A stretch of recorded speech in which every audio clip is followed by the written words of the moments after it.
அஸ்ஸலாமு அலைக்கும் வரஹ்மத்துல்லாஹி வபரகாத்துஹு. அன்பான அனைத்து உறவுகளுக்கும் இனிய காலை வணக்கம், மதிய வணக்கம். எதிரிகளுக்கு கூட இந்த மாதிரி ஒரு நிலைமை வந்துடக்கூடாது இல்லையா? கிட்டத்தட்ட 200 உடல்கள் மீட்கப்பட்டிருக்குது. சரியா? கிட்டத்தட்ட 1000 பேர் மிஸ் ஆகியிருக்கிறதா தகவல். இதுலேயும் பார்த்தீங்கன்னா கிட்டத்தட்ட 19 பிரிட்ஜ், அதே மாதிரி 13 ஹைட்ரோ பவர் ப்ராஜெக்ட் நேபாள் நாட்டில் மொத்தமாக நிலை குலைந்து போயிருக்குது. அதாவது இது ஃபீஸபில் அப்படின்னு சொல்லுவாங்க இஸ்லாம் அரபி மொழியில். திடீரென நடந்த ஒரு விபத்து, அன்எக்ஸ்பெக்டட், அதாவது யாருமே எதிர்பார்க்காத ஒரு சம்பவம் தான் இது நடந்தது.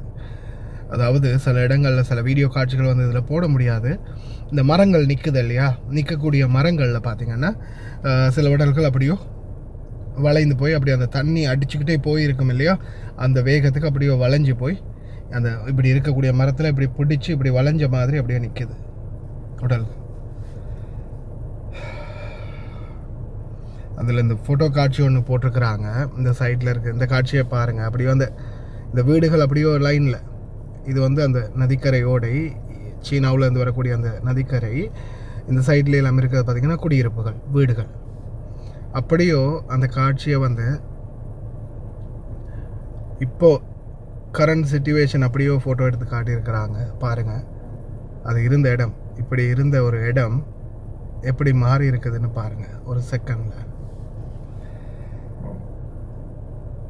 அதாவது இதில் பார்த்திங்கன்னா நேபாள் டூரிசம் போர்டு அனௌன்ஸ் பண்ணியிருக்கிறாங்க 384, அதாவது இதில் 93 நேபாளி நேஷனல்ஸும் 291 ஃபாரின் டூரிஸ்ட்டுமாக கிட்டத்தட்ட 384 பேருடைய கம்யூனிகேஷன், அதாவது அந்த ஃபேமிலி, நண்பர்கள், தெரிஞ்சவங்க அப்படின்னு காண்டாக்ட் பண்ணி பார்த்ததில் மிஸ்ஸிங் டீட்டெயில்ஸை அனௌன்ஸ் பண்ணியிருக்கிறாங்க. இதில் India, United states, United kingdom, Malaysia, south Korea, Australia, Netherlands, அது மாதிரி இன்னும் பல நாடுகள்லேருந்து போனவங்க மிஸ் ஆகியிருக்கிறாங்க அப்படின்ற தகவல் கிடைச்சிருக்குது. ப்ரே ஃபார் நேபாள் தான் சொல்ல இருக்குது. இந்த பாருங்கள், பாலங்கள் அப்படியோ பாலங்கள் உடஞ்சிக்கிட்டு போகுது. அதாவது இதில் பார்த்திங்கன்னா இந்த மலை இருக்கு இல்லையா, இந்த மலை குன்றுகள் ஃபுல்லாகவே மணலாலும் கற்களால், அதாவது இது தனி ஒரு என்ன சொல்கிறது, ஒரு கல் மலை இல்லை. இங்கே இருக்கக்கூடிய அந்த மலை பார்த்திங்கன்னா ஹிமாச்சல், அதே மாதிரி இன்னும் பல பகுதிகளில் இருக்கக்கூடிய அந்த மலைகள் எல்லாமே மண்ணும் கல்லும் இணைந்து பிணைக்கப்பட்ட ஒரு மலை தான். இப்போ இதில் அப்படியே வருது இல்லையா, உடைச்சிக்கிட்டு அப்படியே அந்த தண்ணியோட சேர்ந்து சேறு சகதியோடு வரும்போது அதுலேருந்து அதிகபட்சமாக வாரது பார்த்திங்கன்னா மணலும் கற்களும் சேர்ந்து தான். இதில் இந்த காட்சியை காட்டியிருக்காங்க பாருங்கள். அப்படியே வாரது ஃபுல்லாகவே அந்த மண்ணும் அந்த டஸ்ட்டும் அந்த கற்களும் அந்த இதுகள் எல்லாமே சேர்ந்து அப்படியோ வருது. பெரிய பெரிய வாகனங்கள் எல்லாம் சும்மா இழுத்துக்கிட்டு போகுது. பாருங்கள், பாலங்கள் எப்படி உடஞ்சி சுக்குநூறாகி போகுதுன்னு, அவ்வளோ வேகம். அதாவது இதிலேருந்து வாரது பார்த்திங்கன்னா திக்கான மணலும் கற்களும் கலந்து வருது. இந்த மணலும் கற்களும் கலந்து அப்படியோ வரும்போது தான் ஃபுல்லாகவே அடிச்சுக்கிட்டு போகுது. அதாவது இது போகும்போதே இதில் பார்த்திங்கன்னா சில இடங்களில் இந்த பாருங்கள் மண் சரிவு, அதாவது மண்ணும் சேர்ந்து அப்படியோ சரிஞ்சு அந்த மண்ணோடு சேர்ந்து வருது. இப்போ நிறைய பேரை காப்பாற்ற முடியாது, அதாவது தேடி கூட கண்டுபிடிக்க முடியாத நிலைமைக்கு ஆளாகி இருக்கிறதுக்கான முக்கியமான காரணம் என்னன்னு பார்த்தீங்கன்னா, இந்த மணல்களுக்குள்ளே நிறைய பேர் புதைஞ்சிருப்பாங்க. மணல் மூடிட்டு போயிருக்கும் அப்படின்னு சொல்கிறாங்க.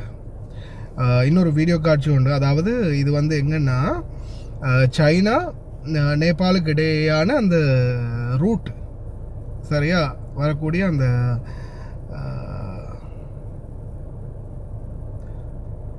ஆஃபீஸ் இருக்கு இல்லையா, அந்த கட்டடம், ரெண்டு எல்லை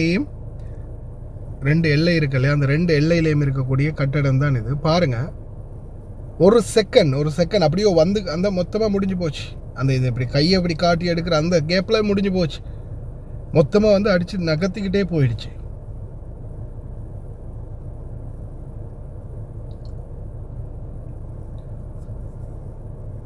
மொத்தமாக முடிஞ்சு போச்சு. ஒரு நகரம் பார்த்துருக்க ஒரு ஒரு ஒரு நகரம், ஒரு ஒரு அந்த குடியிருப்பு பகுதி மொத்தமாகவே அப்படியே மணலால் மூடிக்கிட்டு போகுது. பிரார்த்தனை பண்ணுங்க. இயற்கை அழிவு, இறைவனுடைய நாட்டம், எதுவும் செய்ய முடியாது. இயற்கைக்கு நிகராக இன்னொரு அணை போட்டும் வேலை இல்லை இல்லையா? Pray for Nepal.